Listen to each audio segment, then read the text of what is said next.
मैं डॉक्टर रितेश कुमार पुनः एक नए टॉपिक अर्थात डाटा के साथ उपस्थित हुआ हूँ। डाटा प्रारंभ करने के पहले आप सभी छात्रों और व्यूअर्स को स्वतंत्रता दिवस के पूर्व संध्या की ढेर सारी शुभकामनाएं। उम्मीद करते हैं कि 15 अगस्त को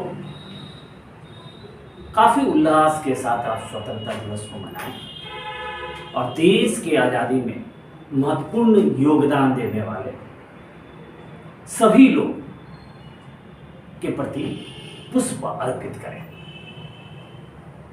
आज के डाटा का टॉपिक 29 कदम है।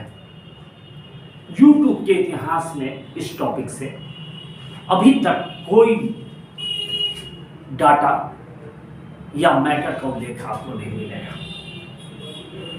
आने वाले बीपीएससी एग्जाम और ढेर सारे एग्जाम में इस डाटा से लगातार प्रश्न आते हैं। तो चलिए मैं इस डाटा को एक्सप्लेन करता हूं। डाटा का टॉपिक 29 कदम है।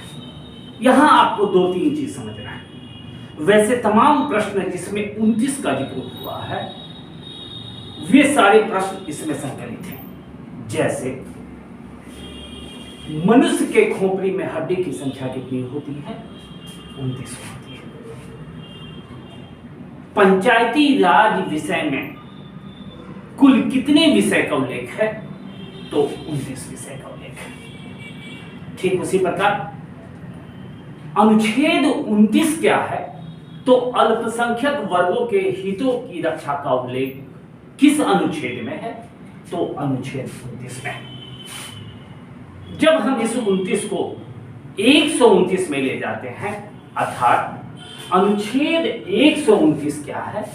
तो अनुच्छेद 129 में यह बतलाया गया है कि सर्वोच्च न्यायालय एक अभिलेखीय न्यायालय है। ठीक उसी प्रकार जब हम 229 का जिक्र करते हैं जो परीक्षा में बार बार आते हैं अर्थात अनुच्छेद 229 क्या है? तो इसमें उच्च न्यायालय को यह अधिकार है कि वह न्यायिक एवं सिविल सेवा के पदों पर नियुक्ति कर सके। साथ ही साथ उनके वेतन और भत्ते का उल्लेख संविधान के किस अनुच्छेद में है? तो अनुच्छेद 229 में। ठीक उसी प्रकार अनुच्छेद 329 क्या है? अब जितने भी प्रश्न देखेंगे उन तमाम प्रश्नों में 29 का जिक्र होगा। इस डाटा की सबसे बड़ी विशेषता यही। अनुच्छेद 329 क्या है? इसमें इस बात का उल्लेख है कि निर्वाचन संबंधी मामलों में न्यायालय को हस्तक्षेप करने का अधिकार है अर्थात निर्वाचन संबंधी विवाद या निर्वाचन से संबंधित किसी भी मामले में न्यायालय हस्तक्षेप कर सकता है। इस विषय का उल्लेख अनुच्छेद 329 में। ठीक उसी प्रकार 29वां संविधान संशोधन, अब मैं अनुच्छेद की बात नहीं कर रहा हूं, संशोधन की बात कर रहा हूं। 29वां संविधान संशोधन किस विषय से है? तो भूमि अधिग्रहण से है अर्थात भूमि सुधार से है, जिसका उल्लेख संविधान की 11वीं अनुसूची में है और इसे न्यायालय में चुनौती नहीं दी जा सकती है। इसका उल्लेख किस संविधान संशोधन में है? तो 29वां संविधान संशोधन में। यह संशोधन 1972 में पारित किया गया। अभी तक मैंने जितना प्रश्न का उल्लेख किया उसमें 1-2 बायोलॉजी के प्रश्न थे, अधिकांश संविधान के प्रश्न थे। अब इस 29 को मैं इतिहास के लिए टारगेट करता हूं। जैसे सिकंदर की मृत्यु कब हुई थी? तो 329 ईस्वी को हुई थी। सिकंदर की, जिसे अलेक्जेंडर के नाम से जाना जाता है, उसकी मृत्यु कब हुई? 329 में हुई। लेकिन वेनसांग भारत की यात्रा किस वर्ष की थी? तो 629 ईस्वी में की थी। यह प्रश्न 2 तरह से आएगा। एक प्रश्न पूछने का प्रारूप है तो वेनसांग के भारत यात्रा के समय भारत के शासक कौन थे? तो हर्षवर्धन हुआ करते थे। ठीक उसी प्रकार इल्तुतमिश, जिसे गुलाम वंश का वास्तविक संस्थापक माना जाता है, उसे शासन करने की वैधानिक मान्यता यह वैधानिक मान्यता का मतलब होता है खलीफा से शासन करने की मान्यता, जिसके लिए फारसी में एक शब्द का उल्लेख होता है खिलअत, जिसका हिंदी वैधानिक मान्यता है।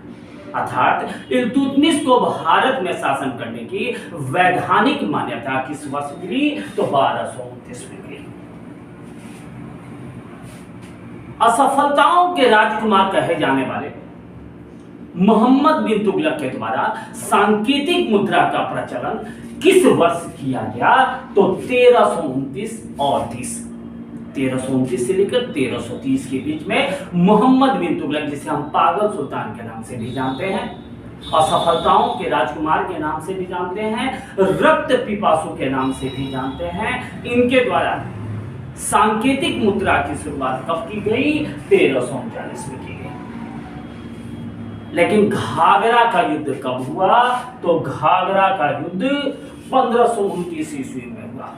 यह घाघरा का युद्ध किसके मध्य हुआ? तो बाबर और मेदिनी राय के बीच घाघरा का युद्ध हुआ। लेकिन विजयनगर साम्राज्य के महानतम शासक में से एक कृष्णदेव राय, जिसकी प्रशंसा बाबर ने अपनी आत्मकथा तुझके बाबरी में की और बताया कि भारत के सर्वश्रेष्ठ शासक कौन है? तो कृष्णदेव राय हैं। इनकी मृत्यु कब होती है? तो 1529 ईस्वी में होती है।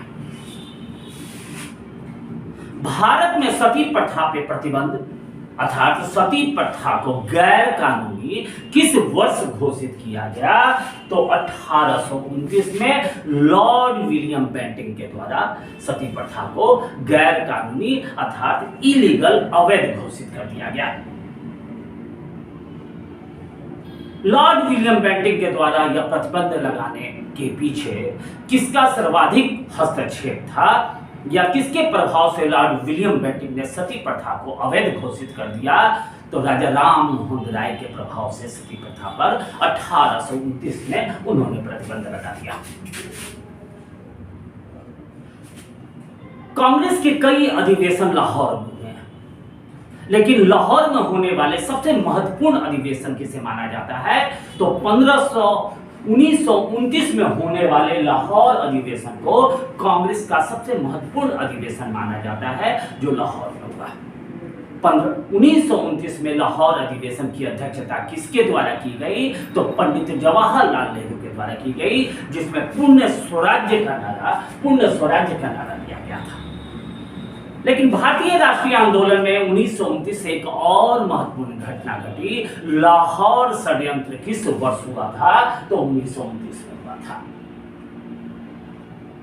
जैसे आजादी के बाद संसद का क्रियाकलाप शुरू हुआ, और उसी तरह आजादी के पहले भारत में केंद्रीय विधानसभा थी, जिसे सेंट्रल असेंबली के नाम से जाना जाता है। इस सेंट्रल असेंबली पर बम किसके द्वारा फेंका गया? तो भगत सिंह और बटुकेश्वर दत्त के द्वारा फेंका गया। यह बम किस वर्ष फेंका गया? 1929 में फेंका गया।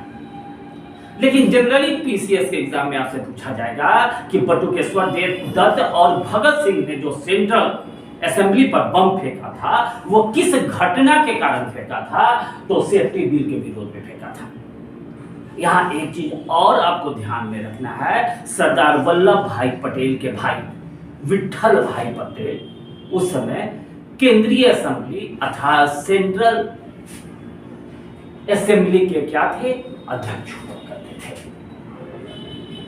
अमेरिका के प्रसिद्ध राष्ट्रपति फ्रैंक डी रूजवेल्ट के द्वारा अर्थव्यवस्था के सुधार से संबंधित एक रिफॉर्म शुरू की गई, जिसे हम किस नाम से जानते हैं? तो न्यू डील के नाम से जानते हैं। इसके द्वारा वो अमेरिका की आर्थिक मंदी को दूर करने का प्रयास किया। यह न्यू डील की नीति किस वर्ष प्रारंभ की गई? तो 1929 में प्रारंभ की गई। अकबर के समय मनसबदारों की संख्या कितनी थी? तो 29 थी। अकबर के समय मनसबदारों की संख्या कितनी थी? तो 29 थी। लेकिन इस मनसबदारों से दो तरह के प्रश्न आएंगे। भारत में मनसबदारी प्रथा का जनक किसे कहा जाता है? अकबर को कहा जाता है। और यह मनसब शब्द किस भाषा का शब्द है? तो अरबी भाषा का शब्द है। उत्तरी अमेरिका में कुल देशों की संख्या कितनी थी, अर्थात उत्तरी अमेरिका, मध्य अमेरिका और कैरेबियाई देश में कुल देशों की संख्या कितनी थी, तो 29 थी। लेकिन कुछ ऐसे भी दिवस हैं जो परीक्षा में बार बार आते हैं जिसका संबंध भी 29 से है। जैसे 29 जून को कौन सा दिवस मनाया जाता है, तो राष्ट्रीय सांख्यिकी दिवस मनाया जाता है। 29 जून को राष्ट्रीय सांख्यिकी दिवस किसके सम्मान में मनाया जाता है, तो पीसी महालनोबिस के सम्मान में मनाया जाता है, जिन्हें भारत में सांख्यिकी का पिता के नाम से भी जाना जाता है। द्वितीय पंचवर्षीय योजना किस मॉडल पे आधारित है, तो पीसी महालनोबिस मॉडल पे आधारित है। 29 जुलाई को कौन सा दिवस मनाया जाता है, तो 29 जुलाई को अंतरराष्ट्रीय बाघ दिवस मनाया जाता है। लगातार परीक्षा में आते हैं। ठीक उसी प्रकार भारत में खेल दिवस कब मनाया जाता है, तो 29 अगस्त को मनाया जाता है। यह खेल दिवस किसके सम्मान में मनाया जाता है, तो मेजर ध्यानचंद के सम्मान में खेल दिवस मनाया जाता है।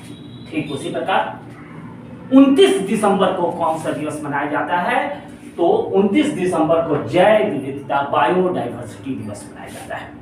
डाटा को ध्यानपूर्वक पढ़ें, शेयर करें। ऐसे डाटा आपको YouTube पर उपलब्ध नहीं होंगे। डाटा को लाइक करें, कमेंट करें, हो सके तो शेयर भी करें। जो भी मेरा टॉपिक होगा वो टॉपिक से संबंधित मैटर आपको YouTube पर जल्दी उपलब्ध नहीं होगा। 15 अगस्त के पूर्व संध्या पर देश की आजादी से संबंधित इस वाक्य के साथ मैं अलविदा चाहता हूं। इस कदर वाकिफ है मेरी कलम मेरे जज्बातों से, इस कदर वाकिफ है मेरी कलम मेरे जज्बातों से। अगर मैं इश्क भी लिखना चाहूं तो इनकलाब लिख जाता हूं। धन्यवाद।